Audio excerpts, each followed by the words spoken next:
আসসালামু আলাইকুম। আজ আমরা কোন যুগে বাস করতেছি, আমরা কোন পথে আমরা অগ্রসর হচ্ছি?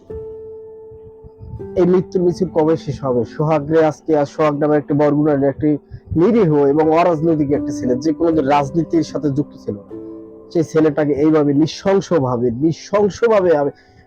মধ্যযুগে বর্বরতা, নৃশংসতা কাকে বলে আমি জানি না, কিন্তু এর যে নির্মম নির্যাতন করে মৃত্যু হতেই পারে না, হতেই পারে না। কি দোষ ছিল এই ছেলেটির? এই ছেলেটি একটি ভাঙড়ি ব্যবসা করে সততার ভাবে, এই কোনো রাজনৈতিক দলের না, কোনো রাজনীতি করে না। এবং এই ছেলেটি একটি অজপাড়া গায়ের ছেলে, ঢাকা শহরে তার ভাগ্য পরিবর্তনের আশায় দুমুঠো খাবারের জন্য, একটা পরিবার চালানোর জন্য সে শহরে গিয়েছে। কি অপরাধ ছিল ছেলেটির?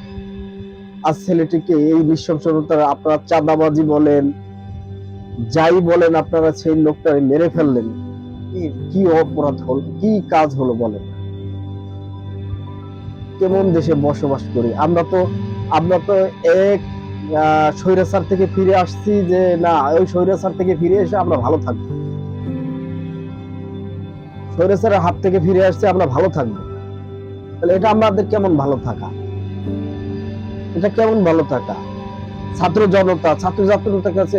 জনতার কাছে আমার প্রশ্ন, কি জন্য আপনারা দেশের জন্য আজকে জীবন দিলেন, আজকে দেশ এক স্বৈরাচার মুক্ত করলেন?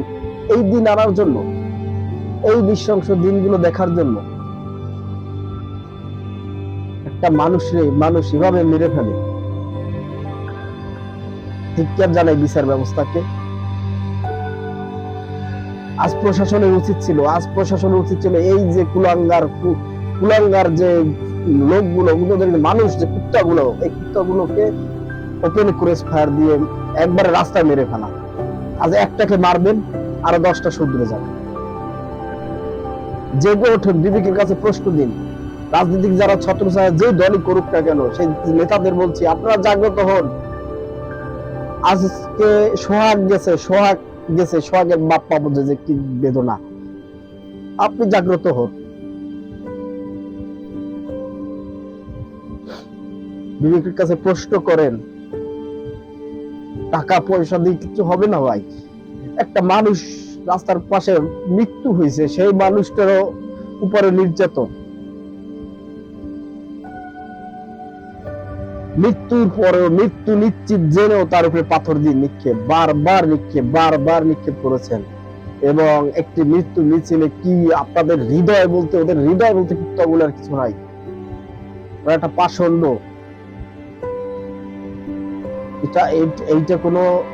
এরা কোনো মানুষ হইতে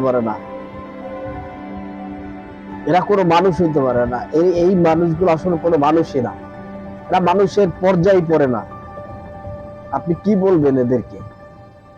কি বলবেন? সোহাগ একটি খুবই নিম্নবিত্ত একটা ঘরের ছেলে, সে শহরে ভাঙড়ি ব্যবসা করে, সততাভাবে ইনকাম করে, তার কাছে চাঁদা দাবি করছে। এখন সে ব্যবসা করে 10 টাকার, তার কাছে যদি 50,000 টাকা চাঁদা দাবি করা হয়, সে কোথা থেকে দেবে? মেরে ফেললেন ছেলেটাকে। আজকে আমরা বরগুনায় দেখেছি নয়নবন হত্যাকাণ্ড। আরে নয়নবন হত্যাকাণ্ড তো ঠিক আছে, মানে সমকক্ষ বন্ধু একটা ইস্যু আছে। এই যে ছেলেটাকে মেরে ফেললো, আপনারা কবে জাগ্রত হবেন? আর দেশ কোথায় যাচ্ছে? আপনাদের কাছে প্রশ্ন, আমার জাতির কাছে প্রশ্ন। আমি এই দেশের নাগরিক, আমি ভ্যাট ট্যাক্স দিই, আমার ট্যাক্সের টাকা এই দেশ চলে। আমি যদি এই দেশে চাঁদা না দিয়ে থাকতে পারি, তাহলে রাষ্ট্রের ভ্যাট ট্যাক্স নেওয়ার অধিকার নাই। তাহলে ভ্যাট ট্যাক্স চাঁদাবাজের ট্যাক্স দিয়ে চলবে, চাঁদাবাজ ট্যাক্স নেবে, রাষ্ট্রের কাছে কোনো ট্যাক্স দেওয়া চলবে না। আর রাষ্ট্র আমার নিরাপত্তা দিতে পারে না, আমার মৌলিক অধিকার দিতে পারে না। রাষ্ট্র অক্ষম হলে আমি চাঁদাবাজরে দেব, তাহলে তারা জীবনটা চলে যেত না। আর যদি সোহাগ দিত, তাহলে আর সোহাগের জীবনটা যেত না। এটা কি ধরনের নির্মমতা! একটা মানুষরে রাস্তার ভিতরে এইভাবে, মানুষটা মৃত, তারপরে একের পর এক স্টেপ,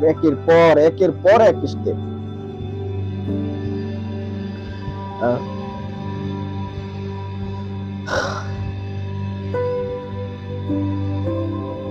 আপনারা দেখেন এই মানুষটা কিন্তু যখন আপনার মারে, তখন এই যে পিছনে মানুষ, অনেক মানুষ তাড়ানো, কোনো একটা মানুষ সাহায্যের জন্য এগিয়ে আসেন।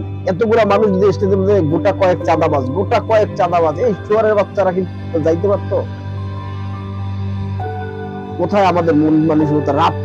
ঢাকার মতো মিটফোর্ডের জায়গায় মতো একটা জায়গা, যেখানে আহ লক্ষ মানুষের বসবাস, সেই জায়গায় আছে এই অবস্থা। আমরা মানুষ হব কম? আর কত প্রাণ জ্বললে এই নৃশংসতা শেষ হবে? আর কত প্রাণের বিনিময়ে বাংলাদেশ এই অবস্থায় আসবে? সবার কাছে বিনীত অনুরোধ ভাই, যারা রাষ্ট্রে আছেন, যদি রাষ্ট্র পরিচালনা করতে পারেন করেন, না হলে রাষ্ট্র ছেড়ে দেন, দরকার নাই। আর না হলে সবাই মেরে ফেলে। একজন মেরে কি হইবে? 100 আগের মাইরা সবার অন্তর ব্যথা দিতে হইবে। মেরে ফেলেন না সবাই। ভালো থাকবেন। ভালো কিভাবে থাকবেন তা জানি না, এটা শুধু মুখে বলা ভালো থাকা। কেউ ভালো নাই রাষ্ট্রে। দেখি এর বিচার কি হয়, দল কি বিচার করে। বিভিন্ন দলে ট্যাগ লাগাইয়া বিভিন্ন সন্ত্রাসী চাঁদাবাজ গুলা আপনার রাস্তায় উঠছে। দেখি এদের বিচার কি হয়। ভালো থাকবেন, ভালো রাখবেন। সালাম আলাইকুম।